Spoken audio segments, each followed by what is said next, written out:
ओम नमः शिवाय। शिव सत्य हैं, समर्पण हैं, त्याग हैं और परिभाषित होने से परे हैं। शास्त्रों में कहा गया है, आत्मा त्वं गिरजामति सचरा प्राण शरीरम गृहम पूजा ते विषयोपभोग रचना निद्रा समाधि स्थिति संचारम पदयो प्रदक्षिण विधि अस्तोत्राणि सर्वा गिरो यद्यत कर्म करोमि तद्दत खिलम संभो तवाराधनम। आप आत्मा हैं, मति पार्वती हैं, प्राण आपके गण हैं, शरीर मंदिर है, जो खाना पीना है वह आपकी पूजा है, निद्रा समाधि है, चलना फिरना आपकी परिक्रमा है, जो शब्द बोल रहा हूँ वे स्तोत्र पाठ हैं, जो कुछ भी कर रहा हूँ हे शिव आपकी आराधना के अतिरिक्त और हो भी क्या सकता है, क्योंकि आप सर्व हैं ना।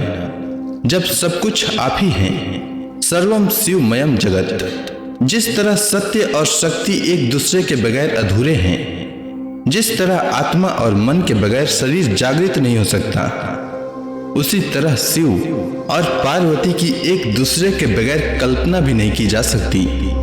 प्रदोष का दिन एक ऐसा अवसर है जब मनुष्य अपने में अंतर्निहित सत्य स्वरूप शिव और ऊर्जा के रूप में विद्यमान शक्ति को एकाकर कर सकता है। आज गुरु प्रदोष है और प्रदोष के दिन भगवान शिव और माता पार्वती की पूजा करनी चाहिए, साथ ही प्रदोष व्रत की कथा सुननी चाहिए। तो आइए सुनते हैं गुरु प्रदोष व्रत कथा। एक बार इंद्र और वृत्तासुर की सेना में घंघोर युद्ध हुआ। देवताओं ने दैत्य सेना को पराजित कर नष्ट भ्रष्ट कर डाला। यह देख वृत्तासुर अत्यंत क्रोधित हो स्वयं युद्ध को उद्यत हुआ। आसुरी माया से उसने विकराल रूप धारण कर लिया। सभी देवता भयभीत हो गुरुदेव बृहस्पति की शरण में पहुंचे। बृहस्पति महाराज बोले, पहले मैं तुम्हें वृत्तासुर का वास्तविक परिचय दे दूं। वृत्तासुर बड़ा तपस्वी और कर्मनिष्ठ है। उसने गंधमार्दन पर्वत पर घोर तपस्या कर शिव जी को प्रसन्न किया। पूर्व समय में वह चित्ररथ नाम का राजा था। एक बार वह अपने विमान से कैलाश पर्वत चला गया।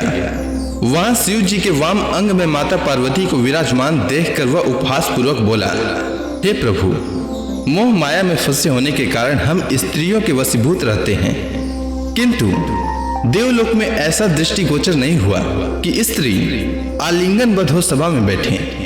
चित्ररथ के यह वचन सुन सर्वव्यापी शिव शंकर हंसकर बोले, हे राजन, मेरा व्यवहारिक दृष्टिकोण पृथक है।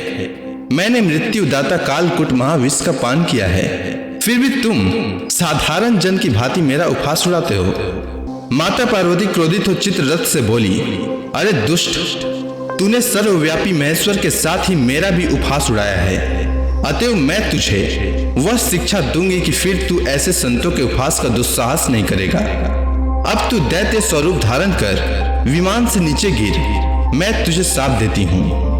जगदम्बा भवानी के अभिशाप से चित्ररथ राक्षस योनि को प्राप्त हुआ और त्वष्टा नामक ऋषि के श्रेष्ठ तप से उत्पन्न हो वृत्तासुर बना।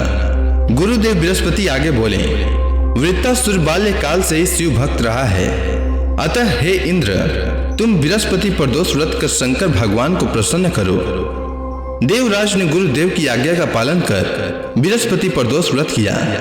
गुरु प्रदोष व्रत के प्रताप से इंद्र ने शीघ्र ही वृत्तासुर पर विजय प्राप्त कर ली और देवलोक में शांति छा गई। अतः प्रदोष व्रत हर शिव भक्त को अवश्य करना चाहिए। उम्मीद है आपको गुरु प्रदोष व्रत कथा अच्छी लगी होगी। अगर आपको यह कथा अच्छी लगी हो तो कमेंट सेक्शन में ओम नमः शिवाय लिखना न भूलें। धन्यवाद।